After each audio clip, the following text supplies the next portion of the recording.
Hello friends, എല്ലാവർക്കും നമസ്കാരം. നിങ്ങളേവരും കാത്തിരിക്കുന്ന നയനുടെയും ആദർശിന്റെയും ഇനി വരാനിരിക്കുന്നത് നാളത്തെ വിശേഷത്തിലേക്ക് എല്ലാ കൂട്ടുകാർക്കും സ്വാഗതം. എല്ലാവർക്കും നല്ലൊരു ശുഭരാത്രിയൊക്കെ നേർന്നുകൊണ്ട് നമുക്ക് നാളത്തെ വിശേഷത്തിലേക്ക് കടക്കാം. അതിനു മുമ്പായിട്ട് ആരെങ്കിലും നമ്മുടെ ചാനൽ ആദ്യമായിട്ട് കാണുന്നവരൊന്ന് സബ്സ്ക്രൈബ് ചെയ്ത് വെച്ചോളൂ.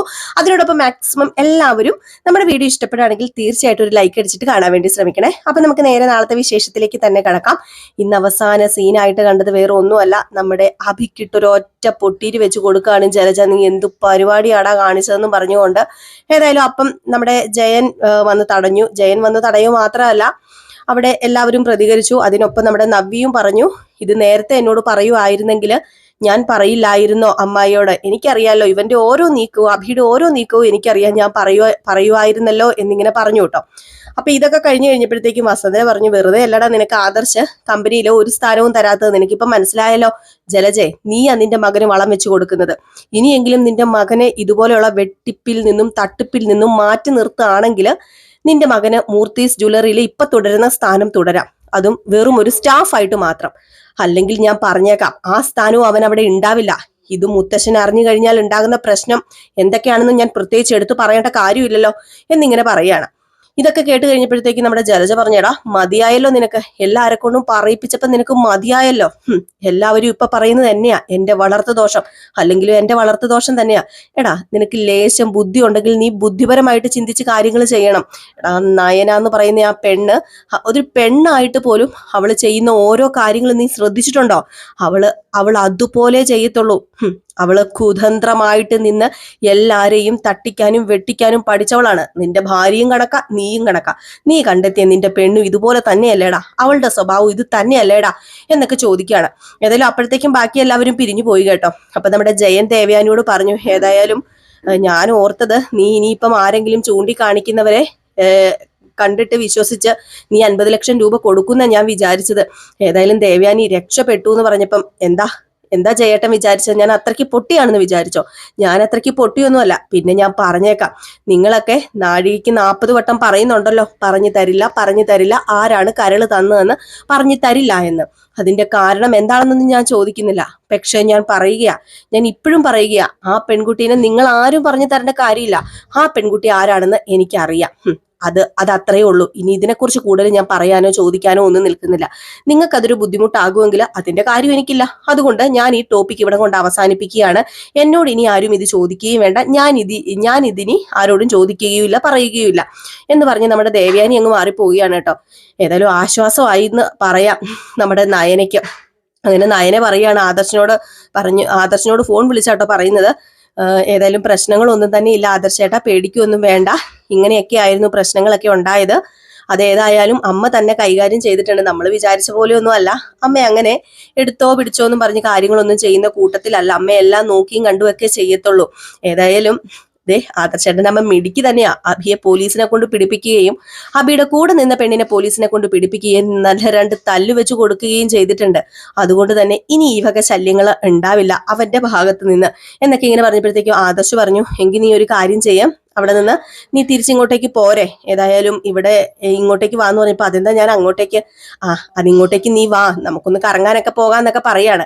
ഈ സമയത്താണ് നമ്മുടെ നന്ദു അങ്ങോട്ടേക്ക് ചെല്ലുന്നത്. അപ്പൊ നന്ദുവിന് SI സെലക്ഷൻ കിട്ടിയല്ലോ. അപ്പൊ SI സെലക്ഷൻ കിട്ടിയോണ്ട് തന്നെ ഈ ഒരു കാര്യം പറയാൻ വേണ്ടി നമ്മുടെ നന്ദു അങ്ങോട്ടേക്ക് ചെല്ലുന്നു. അങ്ങനെ നന്ദു ചെന്ന് കോളിംഗ് ബെൽ അടിച്ചതും ഇറങ്ങി വന്നത് നമ്മുടെ നവ്യാണ്. അങ്ങനെ നവ്യ ഇറങ്ങി വന്നതും നന്ദു കാര്യം പറഞ്ഞത് ഓടിച്ചെന്ന് തന്നെ കെട്ടിപ്പിടിക്കുകയാണ് കേട്ടോ. കെട്ടിപ്പിടിച്ചിട്ട് മോളുടെ ഈ ആഗ്രഹമെങ്കിലും സാധിച്ചെടുത്തല്ലോ മോളെ എന്നൊക്കെ പറയാണ്. എന്നിട്ട് അകത്തേക്ക് കൊണ്ടുപോകുന്നു. അതുപോലെ തന്നെ മുത്തശ്ശിയോട് പറയുന്നു. മുത്തശ്ശിക്കും ഭയങ്കര സന്തോഷമാകുന്നു. എല്ലാവർക്കും ഭയങ്കര സന്തോഷം. അനാമികയ്ക്കും ജലജയ്ക്കും പിന്നെ ജാനകിക്കും ഒഴിച്ച് ബാക്കി എല്ലാവർക്കും സന്തോഷമായി. എല്ലാവരും നമ്മുടെ നന്ദുവിന് അപ്രിഷ്യേറ്റ് ചെയ്ത് സംസാരിക്കുകയാണ്. പക്ഷെ എന്ത് ചെയ്യാനാണ്, അവിടെ അനിക്കൊരു സന്തോഷ നിമിഷം ഉണ്ടാകുന്നില്ല.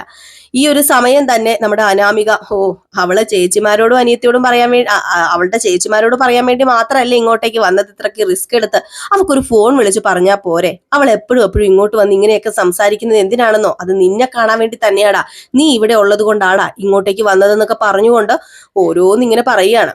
അപ്പൊ ഇത് കേട്ട് കഴിഞ്ഞപ്പോഴത്തേക്കും അനി പറഞ്ഞു, നീ നിർത്തുന്നുണ്ടോ, നീ കൂടുതൽ സംസാരിക്കുമെന്ന് വേണ്ട, നീ ഇങ്ങോട്ടേക്ക് വന്നത് എന്തിനാണെന്ന് എനിക്കറിയാം, നീ എന്റെ ഭാര്യ ആകാനൊന്നും അല്ല ഇങ്ങോട്ടേക്ക് വന്നത്, നിനക്ക് എന്റെ ഭാര്യ പദവി ഒന്നും അല്ല വേണ്ടത്, നിനക്ക് വേറെ എന്തൊക്കെയോ ഉദ്ദേശങ്ങളുണ്ട്, അതുകൊണ്ടല്ലേ നീ ഇങ്ങോട്ടേക്ക് വന്നത്, അതൊക്കെ എനിക്കറിയാം, അതുകൊണ്ട് നീ ഈ ടോപ്പിക്ക് നീ എന്നോട് സംസാരിക്കണ്ട, നീ വന്ന കാര്യം എന്താണെന്ന് വെച്ചാല് അത് നീ നേടിയെടുത്തോ, ഇതുവരെ നേടിയെടുത്തില്ലല്ലോ, ഇനി നേടിയെടുക്കാനും പോകുന്നില്ല അനാമികയെ, അതൊരിക്കലും ഇവിടെ ചെലവാവില്ല, അതുകൊണ്ട് അതൊക്കെ നീ മടക്കി കെട്ടി വെച്ചിട്ട് നീ നിന്റെ വീട്ടിലേക്ക് തിരിച്ചു പോവുകയാണെങ്കിൽ എന്റെ തലയ്ക്കെങ്കിലും സ്വസ്ഥതയും സമാധാനവും ഉണ്ടാകും എന്നൊക്കെ പറഞ്ഞ് അവിടെ ഒരു ചെറിയ വഴക്കാകുന്നു. അപ്പോഴത്തേക്കും നമ്മുടെ ദേവയാനി ആണെങ്കിൽ നന്ദുവിന് ജ്യൂസൊക്കെ ഉണ്ടാക്കി കൊടുക്കാണ്. അങ്ങനെ നന്ദുവിന് ജ്യൂസൊക്കെ ഉണ്ടാക്കി കൊടുക്കുന്നു. സത്യം പറയാൻ നന്ദുവിന് ഒരു അതിശയം തോന്നുകയാണ് കേട്ടോ, നമ്മുടെ ദേവയാനിയാണല്ലോ ജ്യൂസൊക്കെ ഉണ്ടാക്കി കൊടുക്കുന്നത്.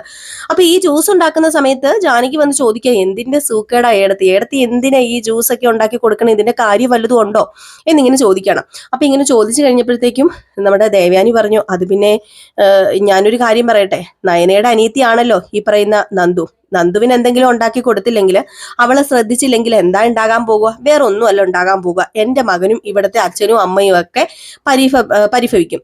എന്നോട് അവർക്ക് ആ ഒരു ഇതേ ഉണ്ടാകത്തുള്ളൂ. ഏതായാലും ഞാൻ അവരെ സൽക്കരിച്ചെന്ന് ഓർത്തുകൊണ്ട് സൽക്കരിച്ചില്ല എന്ന് വെച്ചാൽ അവരെന്നെ തള്ളി പറയുക തന്നെ ചെയ്യും. പക്ഷെ ഞാൻ ഇങ്ങനെ ചെയ്തത് കൊണ്ട് എന്റെ മോനോട് സ്നേഹം ഉണ്ടാവുകയുള്ളൂ. അവന്റെ ഭാര്യയുടെ അനിയത്തിയാണല്ലോ, അപ്പൊ ആ ഒരു പരിഗണന അവൻ കൊടുക്കൂലോ, അപ്പൊ പിന്നെ ഞാൻ കൊടുക്കണ്ടേ എന്നൊക്കെ ഇങ്ങനെ പറയാണ്. അപ്പൊ ഇത് കേട്ടപ്പോഴത്തേക്കും എന്റെ ഏടത്തി എന്തിനാ ഇത്രമാത്രം മാറിപ്പോയത്, എങ്ങനെ ഇത്രമാത്രം മാറിപ്പോയത്, അവളുടെ അനിയത്തിക്കൊക്കെ സ്വന്തം കൈ കൊണ്ട് ജ്യൂസ് അടിച്ച് കൊടുക്കാൻ എങ്ങനെയാ തോന്നുന്നത്, പണ്ട് ഈ ജ്യൂസ് എടുത്ത് മുഖത്തൊഴിക്കുന്ന സ്വഭാവമായിരുന്നു ഏടത്തിക്കെന്ന് പറഞ്ഞപ്പം അത് പണ്ടല്ലായിരുന്നോ, ഇപ്പൊ ഏതായാലും എനിക്ക് ആ സ്വഭാവം തൽക്കാലം ഇല്ല. അതെ, രോഗം ആകുമ്പോൾ തന്നെയാണ് മനുഷ്യരിൽ പല മാറ്റവും ഉണ്ടാകുന്നത്, അത് മനസ്സിലാക്കിക്കോ ജാനകി, എപ്പോഴാ മനുഷ്യർക്ക് എന്താ സംഭവിക്കാന്നൊന്നും പറയാൻ പറ്റില്ലല്ലോ, അതുകൊണ്ട് മാറുന്നതൊക്കെ തന്നെയാ നല്ലത് എന്നും പറഞ്ഞ് നമ്മുടെ ദേവയാനി അപ്പോഴാണ് ജ്യൂസൊക്കെ ആയിട്ട് പോകുന്നത്. ഏതായാലും ദേവയാനി ജ്യൂസൊക്കെ ആയിട്ട് പോകുന്നു. ഈ സമയം നമ്മുടെ നയന നേരെ ആദർശിന്റെ അടുത്തേക്ക് ചെല്ലുകയാണ്. അങ്ങനെ ആദർശിനോട് കാര്യങ്ങളൊക്കെ സംസാരിക്കുകയാണ് കേട്ടോ. അപ്പൊ അവരിങ്ങനെ ചെറുതായിട്ട് ഒരു ട്രിപ്പ് ട്രിപ്പ് എന്ന് പറഞ്ഞിട്ടുണ്ടെങ്കിൽ ചെറുതായിട്ടൊന്ന് കറങ്ങാനൊക്കെ പോകുന്നുണ്ട്.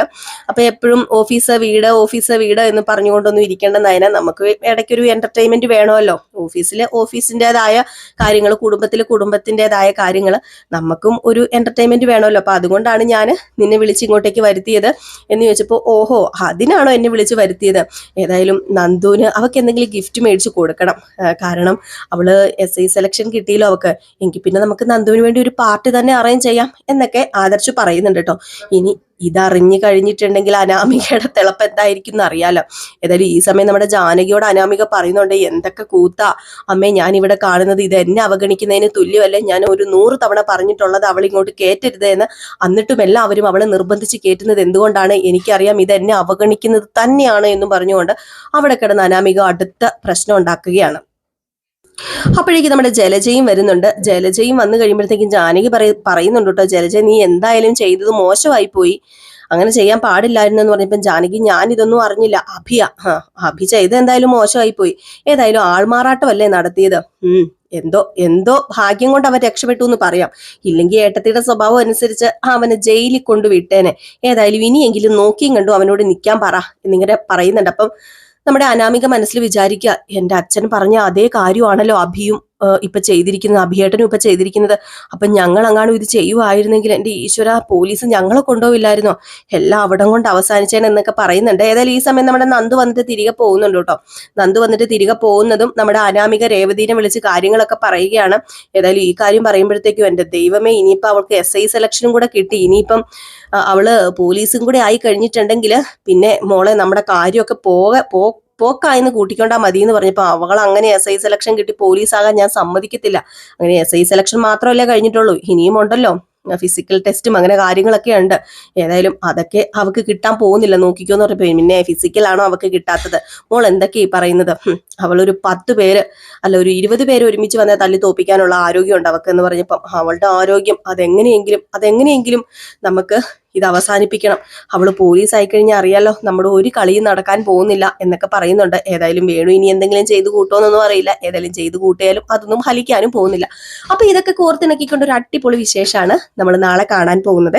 അപ്പൊ എല്ലാവരും മിസ് ചെയ്ത് കളയാതെ കാണുക. നാളെ നമ്മൾ രാവിലെ 7:30 ആകുമ്പോൾ ഫുൾ വിശേഷവുമായിട്ട് വരുന്നതായിരിക്കും. പിന്നെ രേവതിയുടെയും സച്ചിയുടെയും നമ്മുടെ നാളത്തെ പ്രമോ വിശേഷം നമ്മൾ ഉച്ചയ്ക്ക് തന്നെ ഇട്ടിട്ടുണ്ടായിരുന്നു. അപ്പൊ അത് കുറെ പേരൊക്കെ കണ്ടിട്ടില്ലെന്ന് തോന്നുന്നു, എന്നും കിട്ടുന്നത്ര വ്യൂസ് അതിന് വന്നിട്ടില്ല. അപ്പൊ നിങ്ങൾ കണ്ടു കാണത്തില്ലയോ എന്ന് എനിക്കറിയില്ല. കണ്ടിട്ടില്ല. ഏതായാലും ഞാൻ വിശേഷം ഇട്ടിട്ടുണ്ട്. ആരെങ്കിലും കണ്ടിട്ടില്ലെങ്കിൽ ഒന്ന് കയറി നോക്കിക്കോളൂ. അടിപൊളി. അപ്പൊ എല്ലാവരുടെയും സ്നേഹത്തിനും സപ്പോർട്ടിനും ഒരുപാട് നന്ദിയുണ്ട്. വീണ്ടും നിങ്ങളുടെ സ്നേഹവും സപ്പോർട്ടും ഇതുപോലെ തന്നെ ഉണ്ടാകുമെന്ന് പ്രതീക്ഷിച്ചുകൊണ്ട് നിർത്തുകയാണ്. അപ്പൊ നമുക്ക് നാളെ രാവിലെ നെക്സ്റ്റ് വീഡിയോ ആയിട്ട് വരാം. അതുവരെ എല്ലാവർക്കും ടാറ്റാ ബൈ ബൈ.